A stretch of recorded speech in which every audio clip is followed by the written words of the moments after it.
Just up ahead of them, Eddie Bell, Andy Booth and Wade Henshaw in the 5th, 6th and 7th position. That's a good gain for Wade Henshaw, Mark.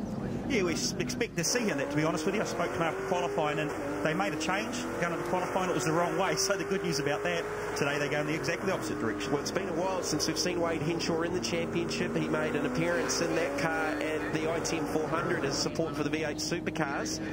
And he's doing the South Island rounds, at least I understand, in the Alan McCarris and Easy Buy Car Auctions Ford.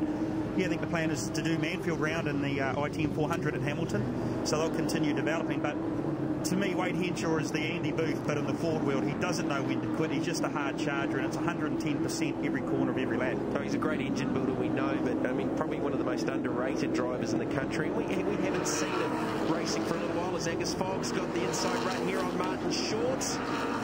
Mark Short just shows so much maturity, doesn't he? A lot of guys would have tried to defend that line. He knows Angus is quicker. Let the car go and follow him and learn something off him, and that's why this young man in time is going to be a sensation. So Angus Fogg now up into the 8th position. There's only one driver in the 29s. That's the race leader, Kane Scott. And he's reeling them up pretty consistently. Best lap time of a 1:29.7 and a new lap record at Powerbuilt Tools International Raceway for the NZV8's. A lap record that stood since 2005. We actually look back through 1st, 2nd, 3rd and 4th. I think you'll find it all under the lap record. So it's a very fast track at this stage of the day. Nice cool conditions. Here's Bargs down the inside of John Penny. Yeah, he struggled this weekend. That is for the 10th and 11th position. But that's a good return for Barguana because he started all the way back in the 16th position, so that's a good gain for him as we're on board with the race leader, Kane Scott. Now, we use the phrase every now and then, a car is like it's on rails. If you want an example of it, watch this car right now. It is doing everything Kane's asking it to do. So Kane Scott heading up towards the sweeper with 4 laps left to go. There's the gap back to Craig Beard. Tim Edgell in 3rd, John McIntyre in 4th, and probably an unfamiliar 4th for John McIntyre. Talking to Richard Field last night, they said they had a pretty good race car, but at the moment there's 3 other pretty good race cars ahead of them right now on track. And that's one thing we've seen, is that the competition is so much closer than we've seen in previous years. Look, Johnny's doing a good job, but he lost that advantage to the lead guys in lap 1, 2 and 3, had to get through the traffic. When you're that far back and the other 3 guys are so similar in speed, it's very hard to make up 4 or 5 seconds. Well, Scott McLaughlin lost some time in the early laps. He had to take avoidance with Andy Knights off at the hairpin, so he's back in the 15th position. Fastest lap of 1:31.2, so just suffering for a little bit of car speed. There was Andy Anderson just pinching a break up in front of him in the 14th position, then runs wide off the exit of 2. And Anderson, another one that's been lamenting a lack of car balance throughout the weekend after some major setup changes after Pukekohe in the ITM Holden. Yeah, they seem to get themselves a little bit lost there, and it is just so easy to do in these cars. They're such precise bits of engineering now that, you know, you've only got to be a turn here or half a click on something there, and if you're outside of it, it is so hard to get back. There's Andy Anderson. What a start to the season. He's had the car got upside down in a pre-season test session at Pukekohe just 3 weeks before the opening round. Really struggled with the car at Pukekohe. They thought they were closer here, but they're just struggling. It's a very fine point to get the balance from front to rear, and they're just sort of overstepping every time they make an adjustment to the car. Yeah, but that's what, thankfully they've got 3 races to go, so they'll go back after this one and say, guys, we didn't quite get it right. Let's make another wholesale change for race 2 and hopefully get it right for the reverse grid race. On board there with Scott McLaughlin. So he's now chasing down Simon Richards. Andrew Anderson's got a pass from the 13th position on Richards. It's Craig Beard. They had a constant misfire issue at Pukekohe. The team's changed pretty much everything since that round, and no issues for the United Video team, mate? No, they're not reporting any to date, but of course it's early in the weekend. Look, Timmy Edgell, isn't he doing a sterling job here? He's just circulating. He's doing 1:31, which is the same time as the rest of the leaders. This guy's a sensation as well. Well, he was the fastest on the previous lap, and he's got about a second advantage over John McIntyre, running the Amcor colours this weekend on the JMR Ford.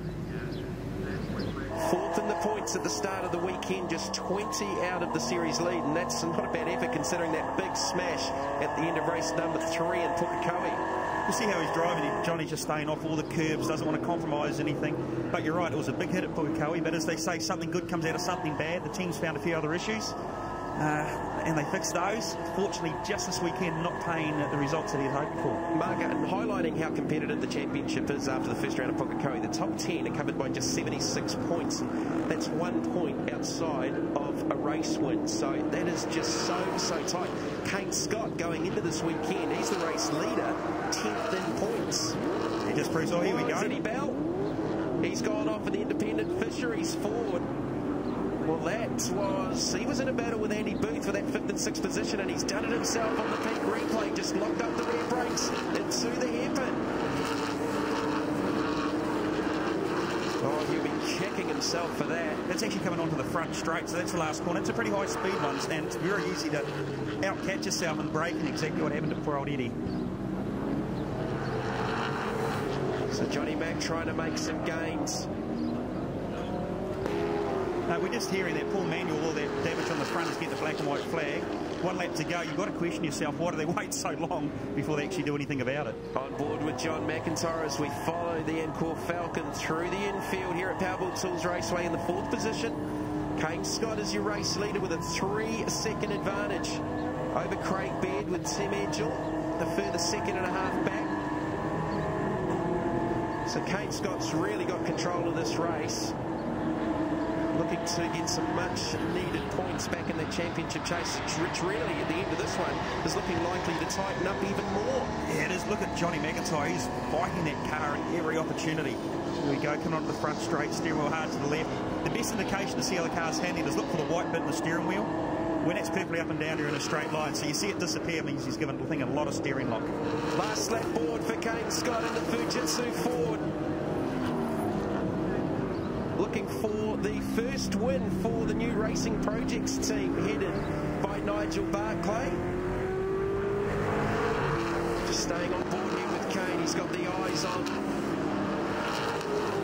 And you're right, Mark, for what you said earlier, that car is just on rails. They've got it just about perfect. Yeah, and that's allowing Kane to do what he needs to do. He's pulled a bit of a gap. He's probably just monitoring his car speed to the other guys. Look, Johnny McIntyre, he's 3 or 4 tenths quicker than anybody else. But Kane, he's leading the race. You've only got to win the race by so much. No point burning it up. So Martin Short trying to hold off Jason Barguana for the 8th spot.